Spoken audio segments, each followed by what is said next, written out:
Daddy Trump, Daddy Trump, Daddy Trump, Daddy Trump, Daddy Trump, Daddy Trump. How would you want President Trump to handle the war that's going on in Gaza right now? He could tell Bibi to make that a parking lot for all I care. That's how I feel about that. That's how you'd want him to handle it. I mean, that's what he's doing. Let him do it. He has every right. They came in out of nowhere and just attacked people on a holiday. Yeah, he can level it. How do you feel about people that describe the situation in Gaza right now as a genocide? It is what it is. It's happened throughout history, all of human history. It's just another page in the book.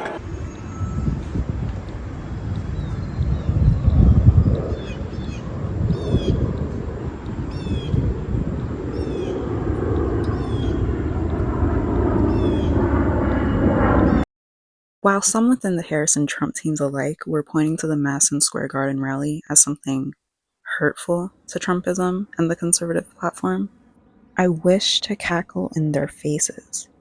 While the media cycle, Trump himself, and the Harris campaign decided to put focus on support of Puerto Rico in the last days. Trump in reviving a banger.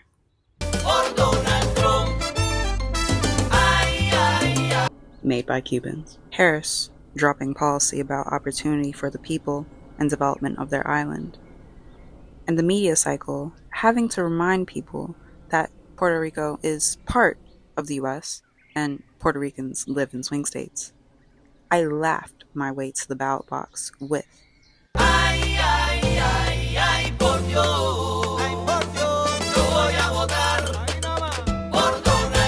drowning out their wasted air. What else is there to do when all of these entities clown their way through a fake outrage as they all continue the upkeep of our distance from the island and our other neocolonial pet projects? While their scramble for the respect of the American populace becomes more foolish, the need to find what wisdom and laughter you can becomes more dire. I bear the mask and drapings of my conservative comrades to better portray them, along with the value and reasoning of red rhetoric in blue states, while not forgetting about the little boys the bright primes to become genocidal Santas. I start my video with the people in waiting, not the preachers in power they wait on for a reason. What always takes my attention in conservative congregations, rather than crowd size and predictable ramblings, is always crowd reaction and engagement. Whether it be lackluster response to first draft race jokes, teetering eyes and laughs to jokes that they and half of the populace are Nazis and the other half are degenerates, and later, the other, we must slaughter. We see and hear the deficit of agency within the cheers. Yes, the ones willing action will spew applaud at vile sentiments against their neighbors. And they're getting killed with global, so they changed it. You know what the term is? Climate change. Comes down in the middle of the summer, it's climate change, you know? I mean, we have a girl, not a smart girl either. She's not smart, she's got good shtick, but she's not smart. AOC +3. Do you remember how this whole hoax started? Because when you wish harm on portions of the population, you must seize any opportunity to spread that harm. This is the phenomena that allows speakers who you throw comedians in, you don't vet them and go crazy, it's nobody's fault. Like Elon Musk, to spread hate behind screens, then go in public and behind bulletproof glass, coast on daddy's setting spray, so they can suck their thumb through the most basic chant on inland soil. USA, USA, USA, USA, USA, Wah! Without any of the classical conservative reproach on how embarrassing they are. It is this separation of reaction that allows us to hear the noise as it truly is. A loud minority in a crowd afraid for their own social capital. My conservative comrades might see this as foolish, especially considering the video attachments of the silent majority finally able to voice their long-held opinions. But I truly believe we can understand the people in waiting and those making the blue city purple, not with the standards our dictators provide, but by the standards in which they live. Under the very reasoning of Trump and many within his communities, lines of direct degradation are against decency. Exactly why Harris was denied the opportunity to be called a cunt, Trump's teams working out and around the word, but can be controlled by pimp handlers and a commie.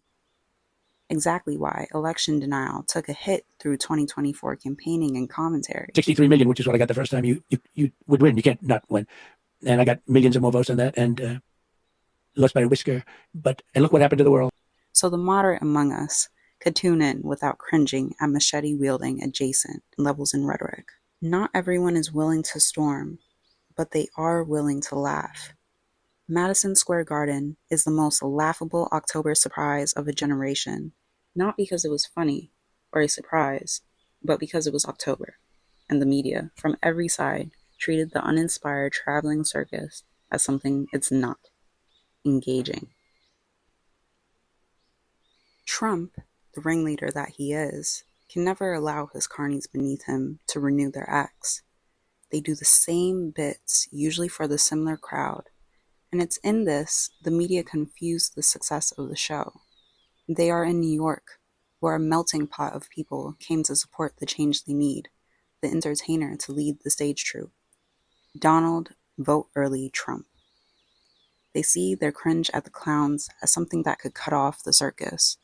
We're getting there. Again, normally I don't follow the national anthem. But they forget the melting pot. Those in waiting, who have been ready to serve he who will justify their life, walk from all aisles for this leader, many only cheering for those doing the most backbending, supporting him. The flashiest of the acrobatic hypocrisy. This is what you have to look forward to in the tiresome tent. We're forced to watch a fake fight and flowers to sniff that are actually guns to shoot at your face, where occasionally, drifting far enough from the vapid scene allows the eyes to wander, just enough to see the ribs of the lion. This is what Madison Square Garden was: accepting the people you'll laugh at for all they are, singing their praise, denying full belly laughs because you ignore the belly of the real beast. If the people want a better show, they will find it. And if they see the ribs, they have to care. Harris, Trump, and many other conservatives who have claimed the label Democrat for most of their lives can often fall into the trap they set for their supporters. See the gleam of a crucial demographic on the surface, reach for it, then forget about the money pit beneath. By the time of return to blue messaging, any crude remarks about the American people they crave respect from was wasted on those already in the pit and those already refusing to go near their traps again. This is the nature of conservative policy. I have the right to throw the people and their money into dark, inescapable holes and set them both on fire. Love the money fire. This is why red rhetoric, that which encourages you to push others in the pit, and blue states, that which promise you'll watch them burn on the surface, is so important, even while conservatives themselves will lie about its helpfulness. I can't imagine it's a big deal. I've done more for Puerto Rico than any president. The lies maintain the trap without the need to reset. Once the people have fallen, those who manage not to be pulled by the pushed will watch their idols pour Kool-Aid and gasoline into the pit, and then they'll watch it burn. Then they'll be forced to fill it again and again and again. America needs the money hole. Right. You have to throw money in a hole and set it on fire to make money. This is the nature of life, and the reason. Part 1 of this series uses the trees in fall as representative. The golden and red leaf trees to mark the essence of the parties. Trump's iconic golden yellow is his preferred color, and descended from West Africans taken to the Americas myself, I understand the continued value of the aesthetics and power associated with the often stolen substance. For Harris, the red of the blood of liberalism will suffice, and all the context in the world could not change it to a coconut tree. Through these two representatives, I see America.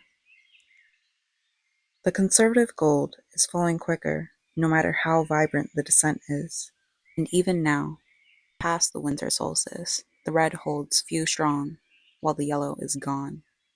Two sides of the same coin, two wings of the same bird, two trees of the same cycle. The point being, Neither side matters. Those who watch their fall do. Conservatives conserving liberalism and liberals liberating capitalists does nothing for them. The true value, rather than seeing which will hold longer, is seeing them with the many. Thousands of trees in the same park transitioning with each other, a nation in its winter with millions who survive it together. I'll end this video with some questions to the little boy Tucker Carlson wants Daddy Donald to discipline. And you're getting a vigorous spanking right now.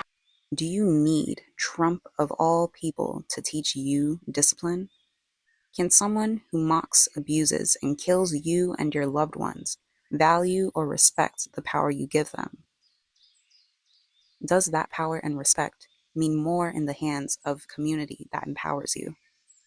When faced with the answer to these questions, those who watch the circus but don't pour gas into the pit stop sipping the Kool-Aid long enough to remember there are better drinks and they should be able to afford buying them.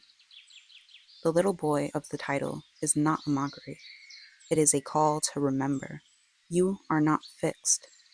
You are a little boy or person who needed attention and care to grow, just like everyone else.